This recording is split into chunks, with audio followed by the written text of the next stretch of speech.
Hello friends, students, boy and girls. स्वागत है आप लोगों का फिर से एक बार नया वीडियो में लक्ष्य अमृत पे। चलिए नेक्स्ट टॉपिक हम लोग देख लेते हैं। अगला जो वीडियो है, मेरा वीडियो 2 दिन रुक गया था, जिसका वजह ये था कि मतलब बीपीएससी का प्री का एग्ज़ाम था 69 का, आप लोगों को पता होगा। पूरे बिहार भर में बच्चों ने एग्ज़ाम दिया और बहुत ही अब की बार नज़दीक सेंटर दिया था और पैटर्न में बदलाव के साथ साथ सेंटर में भी बदलाव किया गया है।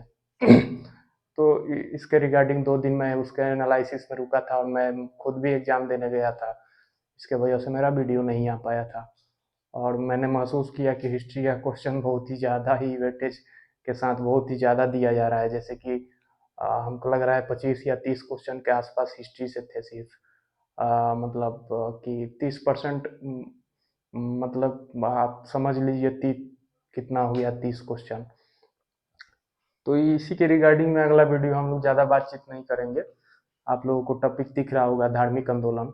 धार्मिक आंदोलन से जो क्वेश्चन आते हैं, अभी के भी एग्जाम में एक क्वेश्चन आए थे और आप बोलिएगा तो उसका एनालिसिस भी हम ला देंगे। पूरे पेपर का एनालिसिस हम बीपीएससी 69 का हम ला देंगे, लेकिन जो सिलेबस है उसको पहले कंप्लीट कर लिया जाए। यही मेरा उद्देश्य होगा कि सिलेबस बढ़िया से कंप्लीट हो जाए और उसके बाद जो भी मतलब डिस्कशन होगा या एमसीक्यू होगा या पीडीएफ होगा या जितने भी चीज़ें होंगी सब चीज़ किया जाएगा, लेकिन सिलेबस पहले कंप्लीट कर लिया जाए और सही ढंग से एक बार पाठ्यक्रम एक सीक्वेंस में अगर ख़त्म हो जाता है उसके बाद आप आते हैं अगर ऑब्जेक्टिव एमसीक्यू पे या क्वेश्चन करने पे, तो फिर मतलब ज़्यादा सुविधा होती है और समझ में आती है। तो उसी के क्रम में हिस्ट्री के हम लोगों ने 4 वीडियो देख लिया है, चार चार चैप्टर देख लिया है, जिसमें लगभग मेरा 14 या 15 वीडियो गया है, 7 या 8 घंटा का पूरा कंजप्शन है। तो चार जो चैप्टर गए हैं उसमें पहला तो प्रागैतिहासिक काल से संबंधित था। उसमें सब प्रागैतिहासिक काल में पूरा पाषाण काल, मध्य पाषाण काल, नव पाषाण काल, ताम्र युग, लौह युग देखे थे हम लोग। उसके बाद से वैदिक एरा में आए, हड़प्पा सभ्यता में आए, सॉरी, हड़प्पा सभ्यता में आए तो हड़प्पा सभ्यता का पूरा देखे 2-3 वीडियो में।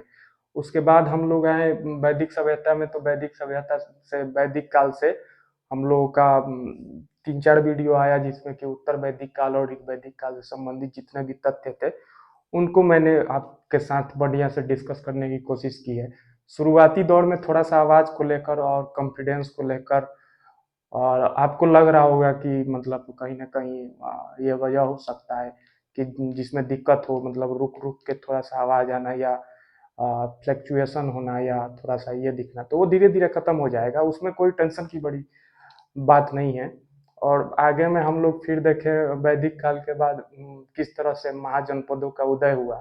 महाजनपद के उदय के क्रम में मगध किस तरह से एक शक्तिशाली महाजनपद के रूप में विकसित हुआ, जो कि पाटलिपुत्र के क्षेत्र में अवस्थित था।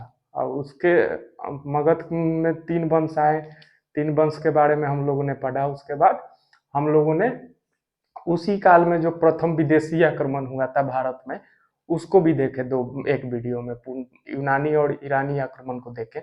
उसके बाद से 2 दिन से हमारा वीडियो नहीं आ पा रहा था और अगला जो वीडियो है हमारा नेक्स्ट वीडियो है, ये चैप्टर से संबंधित क्रम से ही मतलब ये बताया गया है, धार्मिक आंदोलन। तो आप लोगों को दिख रहा होगा कि एक मगध पढ़ा दिया और मगध कंप्लीट नहीं हुआ, और उसके बाद भी मगध का भी 3 ही वंश पढ़े, उसके बाद ईरानी यूनानी आक्रमण पढ़ने लगे, फिर धार्मिक आंदोलन पे आ गए। तो ये कहीं ना कहीं क्रम टूटता है। तो ये क्रम टूटता नहीं है, क्रम तो यही है, क्रम तो यही है।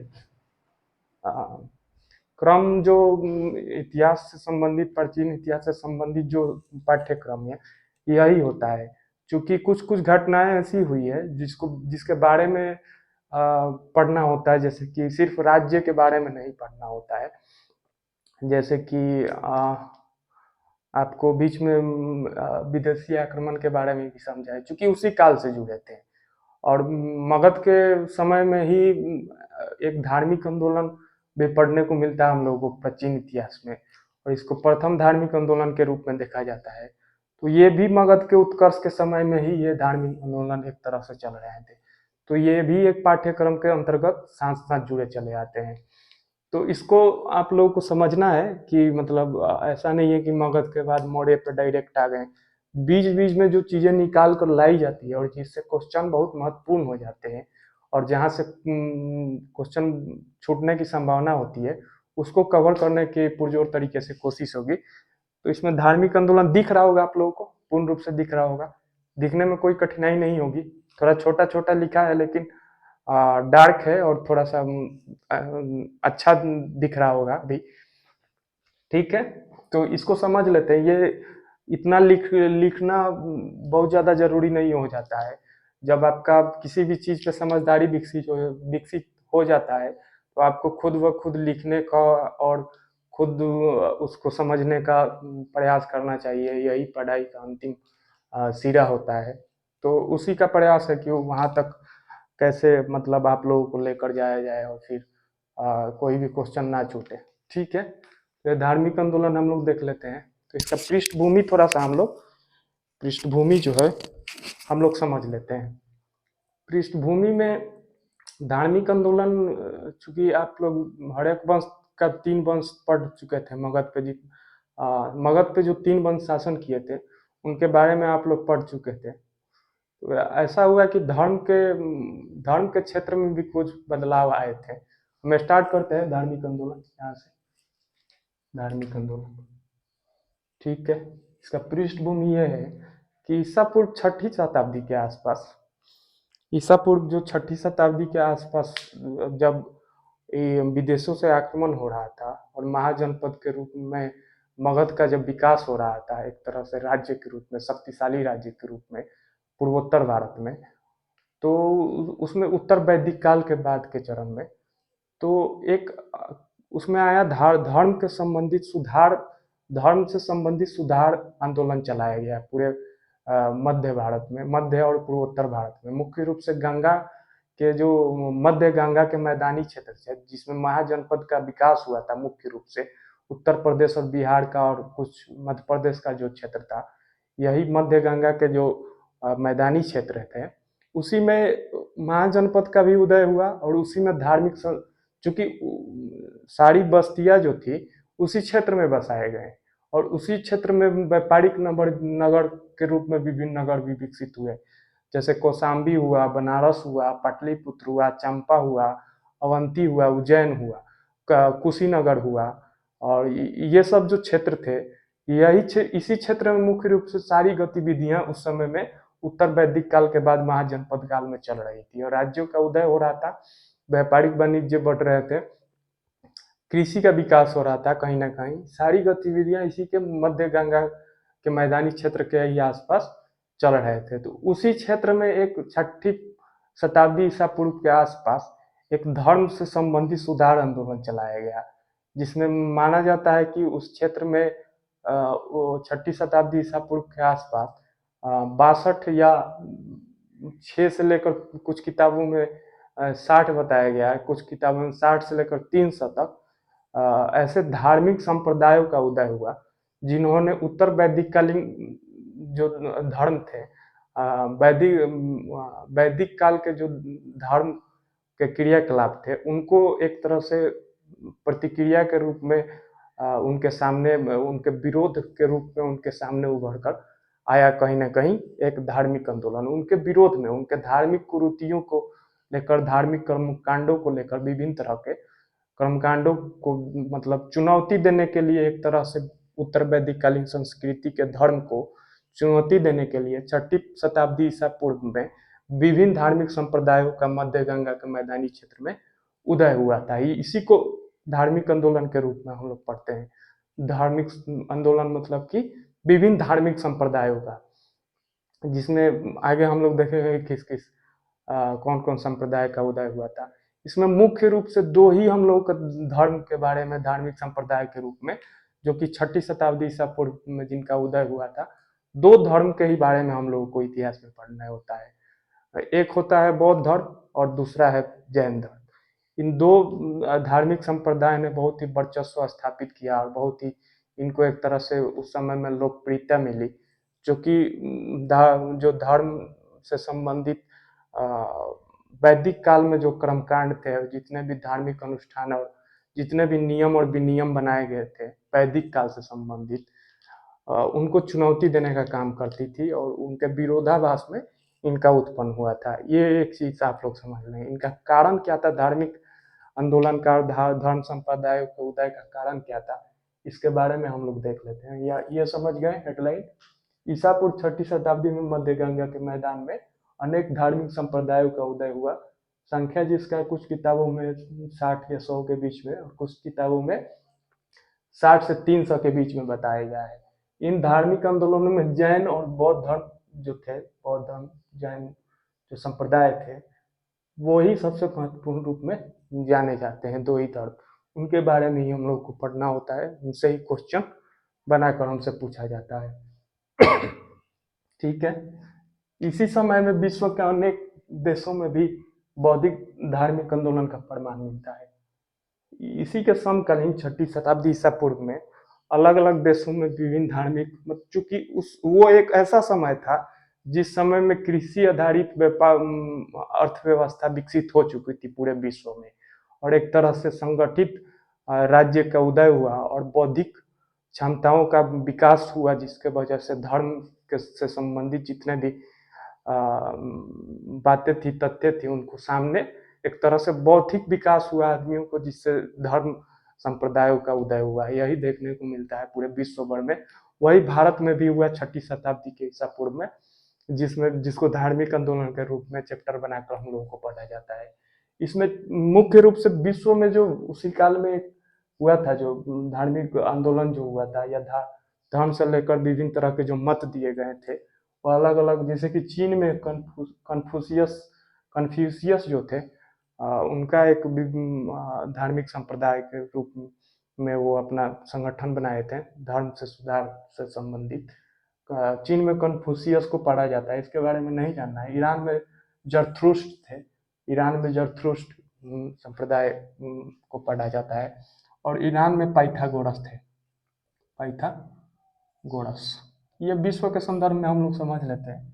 ऐसे ही जैसे कि इंडिया में, भारत में ये विकास हुआ था बौद्ध धर्म का, जैन धर्म का, वैसे ही ये विभिन्न देशों में विभिन्न तरह के धार्मिक संप्रदायों का उदय हुआ था। उसी के बारे में हो गया ये। मुख्य रूप से जो 6ठी शताब्दी ईसा पूर्व में जो धार्मिक संप्रदायों का उद्भव हुआ था, उनका कारण क्या रहा था, इसके बारे में समझ लेते हैं। क्योंकि पृष्ठभूमि जब तक अच्छे से नहीं समझेंगे, तब तक उस क्वेश्चन को समझने में और याद करने में एक तरह से बहुत कठिनाई होती है। पृष्ठभूमि पर हमारा ज्यादा जोर होगा और समझदारी विकसित करने पे हमारा ज्यादा फोकस होगा। ठीक है। वैदिक कर्मकांड के कारण अपना पवित्रता खो देना, मतलब वैदिक संस्कृति जो था उसमें मुख्य रूप से जो कर्मकांड कराए जाते थे, या विभिन्न तरह के जो नियम बनाए गए थे, जो कि बहुत ही ज्यादा एक तरह से शोषण आधारित नियम थे, उसके वजह से वो पवित्रता एक तरह से धीरे धीरे उनका फायदा, एक तरह से लाभ उठाने की कोशिश विभिन्न समुदायों द्वारा किया गया था, विभिन्न शासक वर्ग द्वारा किया गया था। धर्म के आधार पर शोषण किया गया था समाज को। यही पवित्रता खो देना एक धार्मिक कर्मकांड के वजह से, विभिन्न तरह के धार्मिक कर्मकांड कराना, पशुओं का बलि देना, इस तरह के पवित्रता अपना खो देना वैदिक संस्कृति का, के धर्म का, ये भी एक मुख्य रूप से कारण माना जाता है उद्भव का, धार्मिक आंदोलन के उद्भव का कारण माना जाता है। वर्ण मुख्य रूप सबसे प्रमुख कारण माना जाता है, धार्मिक आंदोलन का प्रमुख कारण माना जाता है। ये आप जानते हैं कि सबसे पहले वर्ण का जो प्रयोग हुआ था, वर्ण शब्द का जो उपयोग हुआ था, वो आर्यों ने किया था। वो ऋग्वैदिक काल से ही वर्ण शब्द का प्रयोग किया जाने लगा था। वर्ण रंग के लिए, आदमी के, मनुष्य के रंग के लिए उपयोग किया गया था, जो कि आर्यों ने उपयोग किया था, जिसके बारे में मानना था कि आर्य जो थे वो सफेद रंग के, और जो अनार्य थे, जो यहाँ के मूल निवासी हैं, वो श्वेत श्याम रंग के या काला रंग के थे। उसके वजह से ही वर्ण, वहीं से उत्पत्ति हुई थी वर्ण शब्द का। वो आदमी के रंगों से जोड़कर वहां से लाया गया था, और अपने आप को श्रेष्ठ दिखाने के लिए, मतलब वो वर्ण शब्द का प्रयोग की कि हम श्वेत वर्ण के हैं। उसके बाद से ये वर्ण जो है धीरे धीरे क्या हुआ कि एक तरह से समाज में व्याप्त हो गया और विभाजन का काम किया सामाजिक व्यवस्था पे जो आर्य और अनार्यों द्वारा किया गया, जिसमें बाद में उत्तर वैदिक काल में जाकर वर्ण जो है 4 प्रमुख भागों में बँट जाता है। उत्तर वैदिक काल में नहीं, ऋग वैदिक काल में ही 4 भागों में बँट गया था वर्ण, जो कि मतलब कर्म आधारित लेकिन था उस समय में। 4 वर्ण बताए गए पूरे समाज के व्यक्तियों के लिए, जिसमें कि पहला ब्राह्मण, जो दूसरा क्षत्रिय और तीसरा वैश्य और चौथा शूद्र। तो ये कर्म आधारित थे, कर्म जिसका जिस टाइप का काम होता था उसका उसको वो वर्ण मिल जाता था, ठीक है। लेकिन उत्तर वैदिक काल में आते आते जो वर्ण व्यवस्था 4 भागों में विभाजित था, वो कर्म आधारित ना रह के वो जन्म आधारित हो गया था कि एक व्यक्ति जो कारीगर है वो वैश्य में आएगा या व्यापारी हो वैश्य में आएगा, शासक है या क्षत्रिय है तो क्षत्रिय में आएगा, और जो पूजा कराते हैं या धार्मिक अनुष्ठान कराते हैं वो इसमें आएंगे, ब्राह्मण में आएंगे, और शूद्र जो है बाकी 3 वर्णों का सेवा करने के लिए बनाए गए थे।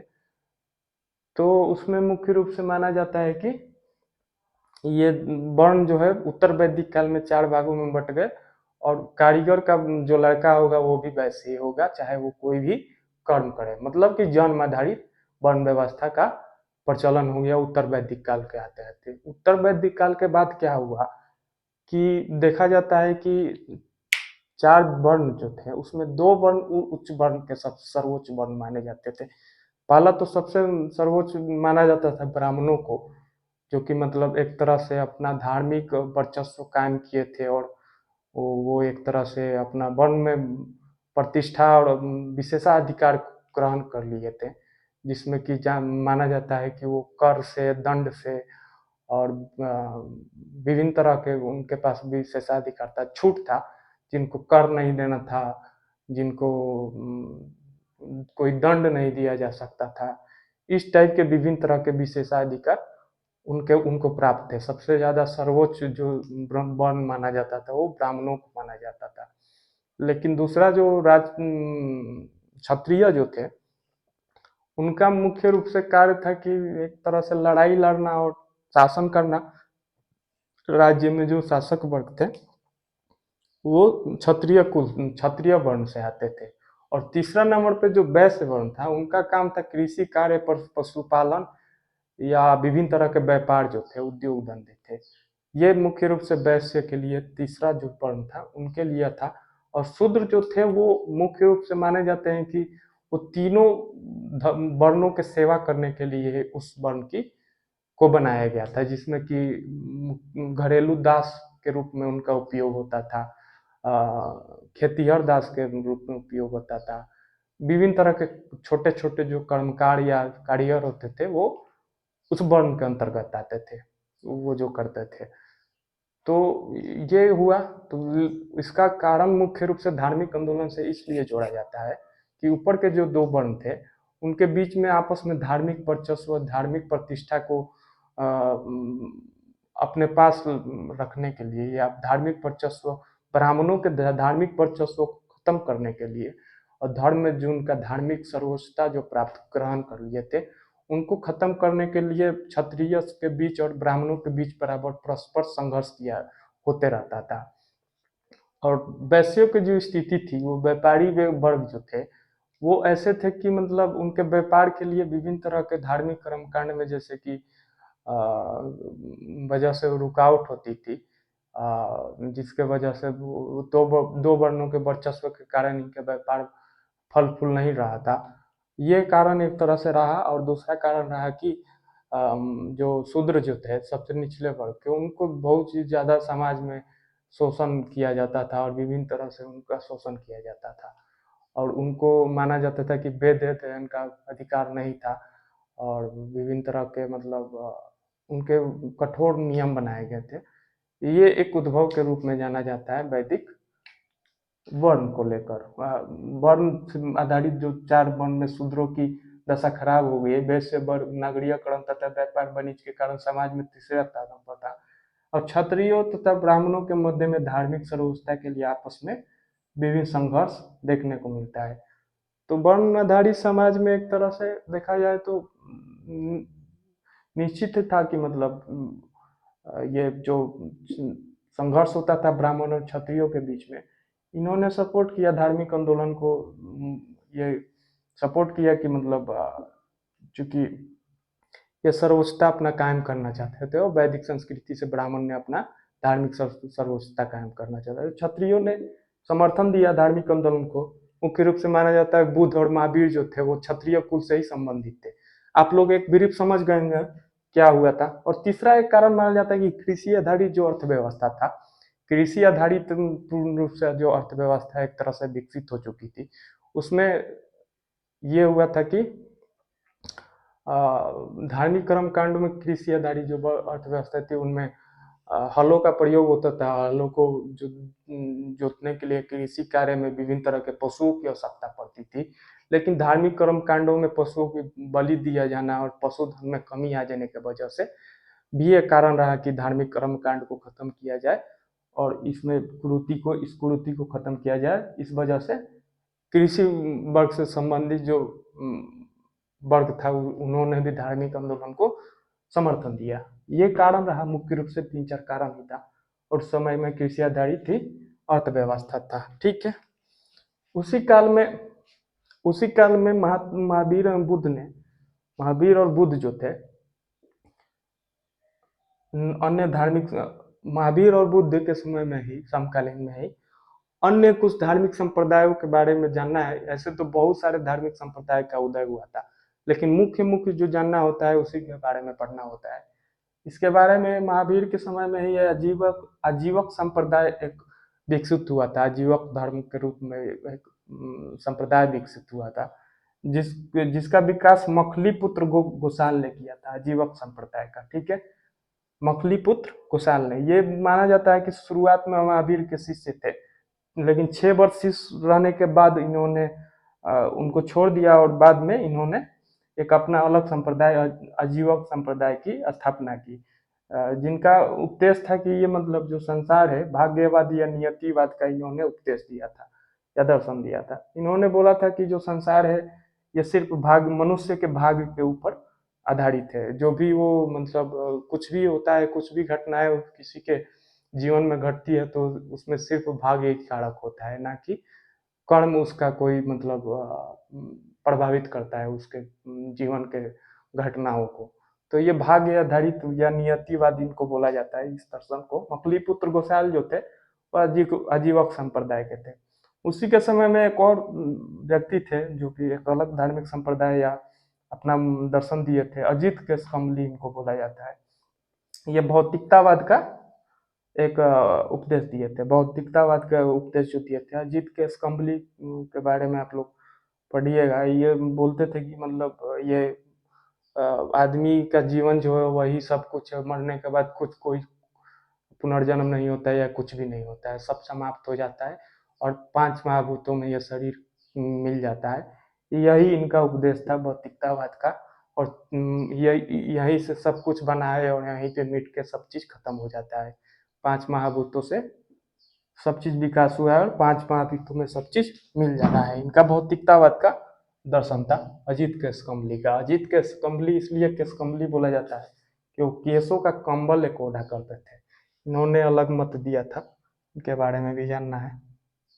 ठीक है, ये समझ गए पूरा एक पृष्ठभूमि समझ गए होंगे किस वजह से वर्ण आधारित समाज में शोषण के वजह से एक तरह से धार्मिक आंदोलन का उद्भव का कारण रहा। धार्मिक कर्म कांडों में विभिन्न तरह के विनियम बनाए गए थे और कठोरता जो समाज पर लादी गई थी वर्ण आधारित, वो भी एक कारण रहा था धार्मिक आंदोलन का। और तीसरा कारण रहा था अर्थव्यवस्था का जो विकास हुआ था एक तरह से, उसमें विभिन्न वर्गों का जो कठिनाइयों का सामना करना पड़ता था धार्मिक नियम के वजह से, उन वर्गों ने भी अर्थव्यवस्था से संबंधित वर्गों ने भी उनका समर्थन किया एक तरह से। ठीक है, अब देख लेते हैं बस नेक्स्ट पृष्ठभूमि समझ गए। अब देख लेते हैं जैन धर्म। इन संप्रदायों में जो भी 6ठी शताब्दी ईसा पूर्व के समय में जो भी धार्मिक संप्रदाय का उदय हुआ था उसमें सबसे प्रमुख 2 बताए थे, जैन धर्म और बौद्ध धर्म। तो जैन धर्म पहले आता है, उसके बारे में थोड़ा सा समझ लेते हैं। जैन धर्म का जो संस्थापक थे, जैन धर्म के संस्थापक के रूप में ये विवादित है कि इनका संस्थापक कौन है, चूंकि 24 तीर्थंकर बताए गए हैं जैन धर्म में, और पहला तीर्थंकर ऋषभ देव को बताया गया है। तो ऋषभ देव चूंकि 24 पहला थे और 24वां महावीर थे। महावीर का काल जो है 540 के ईसा पूर्व में हुआ था। तो उसके पहले बहुत ही मतलब लगभग 1600 या वैदिक काल से पहले के भी काल में चला जाता है इनका ऋषभ देव का काल। इसके वजह से ही ये संदिग्ध है कि मतलब ये हुआ था, संस्थापना हुआ था कि नहीं हुआ था, या सिर्फ ग्रंथों में इसको पढ़ने को मिलता है। तो ऐसे माना जाता है ऋषभ देव को। ऋषभ देव वास्तविक संस्थापक महावीर को, स्वामी महावीर को माना जाता है। और 2 तीर्थंकर के बारे में ही हम लोगों को जानकारी मिलती है मुख्य रूप से, पार्श्वनाथ और महावीर स्वामी। पार्श्वनाथ जो थे वो 23वें तीर्थंकर थे, 23वें तीर्थंकर थे, 23वें, और 24वें महावीर स्वामी थे। और बाकी के जो 22 तीर्थंकर थे उनके बारे में जानकारी बहुत कम प्राप्त होती है, वहाँ से क्वेश्चन बनाकर आपसे नहीं पूछा जाता है। तो जैन धर्म में हम लोग समझ लेते हैं, जैन शब्द संस्कृत के जीन शब्द से निकला है। संस्कृत में एक शब्द होता है जीन, जिसका अर्थ होता है विजेता। किस चीज का विजेता? जीन मतलब विजेता। विजेता किस चीज का? तो इंद्रियों का विजेता बोला जाता है जीन को। इंद्रियों का जो विजेता, अपने जो इंद्रियां हैं, 5 इंद्रियां जो होते हैं, उनका जो विजेता हो जाता है, उनको संस्कृत में जीन बोला जाता है। वहीं से ये जैन शब्द निकल के आया, जो कि जैन धर्म से संबंधित है। ठीक है, दूसरा देख लेते हैं, जैन महात्मात्म को निर्गंथ। जो भी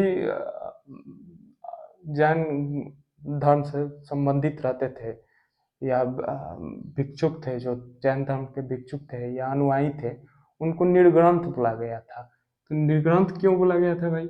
निर्ग्रंथ का मतलब होता है बंधन रहित, सारे बंधनों से रहित जिनको बोला जाता है उनको निर्ग्रंथ बोला जाता है। मतलब जैन महात्माओं को निर्ग्रंथ बोला गया है।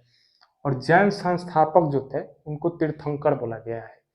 बोला जाता है कि मतलब जैन धर्म का जो गुरु होते थे मुख्य रूप से, संस्थापक के रूप में जिनको जाना जाता था, उनको तीर्थंकर माना जाता है। मुख्य रूप से माना जाता है कि जैन धर्म में 24 तीर्थंकर हुए। तीर्थंकर का अर्थ होता है, तीर्थ का अर्थ होता है कि मतलब ये जीवन के जो दुख है, दुख संबंधी, जो दुख का समुद्र संबंधी एक जीवन जो प्राप्त हुआ है, इस जीवन के दुख से, जो भव सागर से, जीवन के दुख के भव सागर से जो पार करा दे, मतलब उसको ही तीर्थ बोला जाता है। मतलब जो ज्ञान या जो नॉलेज, जो समझ या जो नॉलेज ये इस जीवन के दुख रूपी समुंदर से जो भव सागर से पार करा दे, उसको तीर्थ बोला जाता था। और कर का मतलब कि इस भव सागर से जो पार कराने वाला ज्ञान देगा, उसको कर बोला जाता है। तो तीर्थंकर यहीं से निकल कर आया, जो कि जैन धर्म से संबंधित था। समझ गए होंगे आप लोग। इसके प्रथम तीर्थंकर के बारे में जाना जाता है कि ऋषभ देव है, जिनको संस्थापक के रूप में भी जाना जाता है। ऋषभ देव को संस्थापक के रूप में भी जाना जाता है, जो कि ऋग्वेद में इनका उल्लेख मिलता है। ऋग्वेद में ऋषभ देव का उल्लेख मिलता है। इनको आदिनाथ या अरिष्टिनेमी भी, आदिनाथ जैन ग्रंथों में इनको आदिनाथ, आदिनाथ अरिष्टिनेमी बोला गया है। आदिनाथ या अरिष्टिनेमी भी इनको जैन ग्रंथ में बोला गया है ऋषभ देव का। इनके बारे में थोड़ा सा जान लेते हैं कि इनका ऋग्वेद में जो उल्लेख किया गया है, ये बताया गया है कि ये जो भरत जन जो था, भारत में जो जन विकसित हुआ था भरत नाम से, जिसके राजा भरत थे, उन्हीं के नाम पे हम लोगों का देश का नाम भारत भी है। उनके पिता थे ये ऋषभ देव, और इन्होंने अपना राज्य त्याग करके एक तरह से जैन धर्म का स्थापना किया था। इनके बारे में यही जानकारी मिलती है ऋग्वेद से। जैन धर्म में 24 तीर्थंकर हुए, 22 का जो जानकारी है वो संदिग्ध है। 23वें तीर्थंकर पार्श्वनाथ हुए और 24वें तीर्थंकर महावीर स्वामी हुए। ठीक है, पार्श्वनाथ जो थे 23वें थे, इनके बारे में पढ़ने को इसलिए मिलता है कि इन्होंने विभिन्न तरह के नियम प्रतिपादन किया, और 4 जो एक तरह से आचरण, जो मतलब मोक्ष प्राप्ति के लिए जो आचरण बताया गया, अपने अनुयायियों को जो नियम बताए गए, उसमें मुख्य रूप से 4 5 जो आचरण बताए, उसमें से 4 आचरण जो थे वो पार्श्वनाथ ने बताए थे। सत्य, अहिंसा, परिग्रह, ये 4 जो आचरण का प्रतिपादन या नियम का प्रतिपादन किए थे अपने भिक्षुओं या अनुयायियों के लिए, वो पार्श्वनाथ ने ही किया था। इसमें 5वां जो नियम जोड़े थे वो महावीर स्वामी जोड़े थे, ये माना जाता है, जो कि ब्रह्मचर्य के रूप में जाना जाता है। इनके बारे में थोड़ा सा जान लेते हैं। इनका पिता जो थे अश्वसेन थे। अश्वसेन ये काशी के राजा थे। काशी जो महाजनपद था वहाँ के राजा थे इनके पिता, और माता वामा थी, वामा, ठीक है। पत्नी इनकी प्रभावती थी। पार्श्वनाथ के बारे में जान रहे हैं। इनका काल महावीर स्वामी से 250 साल पहले का माना जाता है। 30 वर्ष की अवस्था में गृह त्याग किए इन्होंने और सन्यासी बन गए। अनुयायी निर्ग्रंथ, इनके अनुयायी निर्ग्रंथ कहे गए, ये पहले बता चुके हैं। इन्होंने जैन धर्म को 4 गणों में विभाजित किया।